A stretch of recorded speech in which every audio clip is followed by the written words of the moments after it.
Buni tasavvurga sig'dirish qiyin. Katta pul aylanadi bitta bozorda.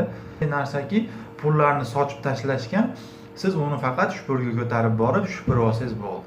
100 ming tashab qo'yib qo'yadigan bo'lsa, siz uni yeb ichib yo u yoqlarga borib yo'q qilib yuborasiz bu pulni. Aniq u. Ortiqcha 10 ta qo'l qilib tiqib olmasdan sal ozroq foydani ozroq qo'yiladi. Assalomu alaykum. Sizlar bilan Blog.uz kanali va yana men Lutfullo.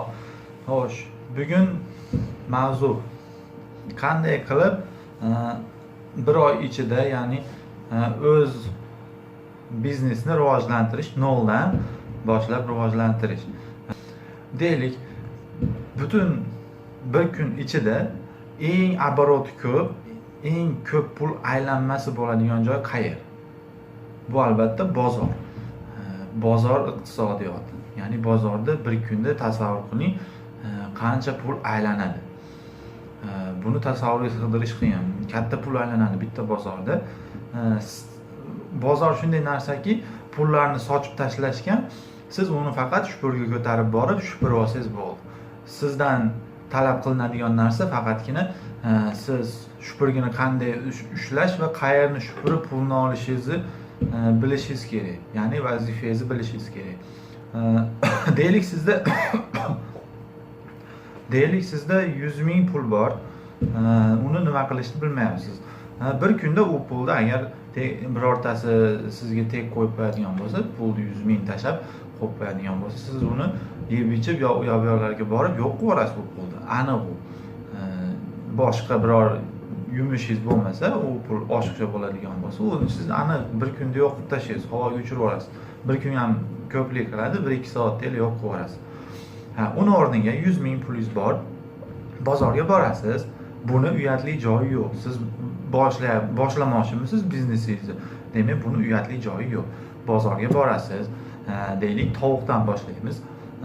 Tovuq bozoriga sahar borasiz va bitta tovuq olasiz. Pulga kelgancha, ya'ni ikkita keladimi, bitta keladimi, sahar borib olasiz. Sodalashib, arzonroq iloji boricha olasiz. Ya'ni 100 mingga oldingiz va kutasiz. 2 soat yo 3 soat kutasiz. Ya'ni 6 da borgan bo'lsangiz, ertalab soat 9 gacha kutasiz. Keyin u xo'rozni olgan joyingizdan ozroq boshqa yoqqa borib turib, chetrog'iga, ya'ni tovuq bozor ham katta bo'lsa kerak, borib turib uni narx qo'yasiz. 100 mingmi, ikkita tovuq 100 ming olgan bo'lsangiz, siz unga ko'p qo'ymaysiz. 110 ming yo 120 ming deylik, boshlanishiga 120 ming, 10 mingdan qo'ydingiz va shunga sotasiz. Narxni sal balandroq aytasiz va kelishib turib 110 ming bo'lsa, shuni sotasiz. Ya'ni sizga 10 ming foyda. 100 mingni ishlatib olish qayerda-yu, sizga 10 ming foyda kelyapti, u qayerda?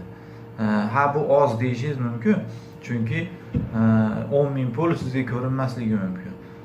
Siz shu narsaga sabr qilishingiz kerak. Chunki birdaniga siz biznesmenman deb turib, 1 yilda yo 6 oyda siz milliarder bo'lib ketmaysiz. Kamida 5 yil, 6 yil ketadi. Buni yaxshi tarafi qanaqaki, shuni odamlar sabr qila olmaydi. 5 yil men shuncha pul sarflayman ekan deb o'ylaydi-da, lekin butun umr bitta oylikka ishlab ketadi. Birovning qo'liga qarab. Siz shuni hozir boshlasangiz, 10 mingdan keyin sekin-sekin 4 ta bo'ladi, 5 ta bo'ladi, qo'y olasiz, boshqa olasiz. Bu faqat shu qo'y mol to'g'risida aytyapman. Oson tushunilishi uchun. Undan tashqari kiyim-kechaklar bor. Masalan, boshqa viloyatdan olib kelib yoki boshqa shahardan olib kelib, siz o'zingizning bozoringizda narx qo'yib sotsangiz bo'ladi, chiqimlaringizdan tashqari.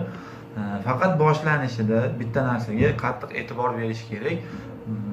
Ortiqcha 10 ta qo'l qilib tiqib olmasdan sal ozroq foydani ozroq qo'yiladi. Chunki klient o'rgatish kerak. Sizning narsangiz tez оборот bo'lsa, sizga shuncha ko'p pul qaytib keladi. Keyinchalik siz o'z yo'lingizni topib, yo'l yorug'ini bilganingizdan keyin, bitta yo'lga ketayotganingizdan keyin o'zingiz xohlagan narxni qo'yishingiz mumkin. Faqat boshlanishda shoshilmaslik kerak. Shunday qilib o'zingizni biznesingizni yo'lga qo'yasiz. Birinchi tovuqdan boshladingiz, keyin molga o'tdingiz, qo'yga o'tdingiz, yana boshqa kiyim kechakka o'tdingiz, keyin mashinaga o'tasiz, keyin sekin o'zingiz magazinlaringiz ya'ni tochkalaringizni ochasiz. Ular sekin bo'ladi.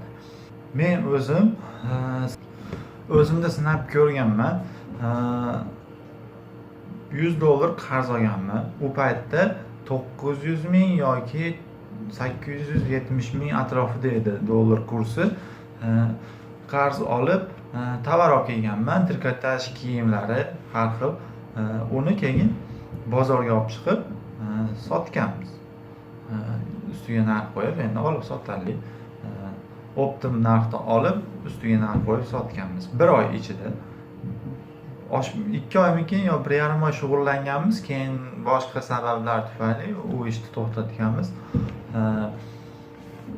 $100 1 oy ichida topib, sotib narxlarni. $100 qarzimizni uzganmiz. Qarzni uzib, undan tashqari 1,5 million dasmiya qilib, ya'ni o'zimni dasmiyamni qilib, undan tashqari kunlik 50 ming, 60, 70 ming, 100 minggacha pul topganmiz to'g'rirog'i, bitta o'zim. Shunaqa, ya'ni natijani ko'ryapsizmi? Agar yo'lini bilsangiz, $100 qarz uzilib, undan tashqari sizga yana qo'shimcha zaxira pul yig'ilib, undan tashqari siz ehtiyojlaringiz uchun pul chiqyapti. Faqat yo'lini bilish kerak, sotishni bilish kerak.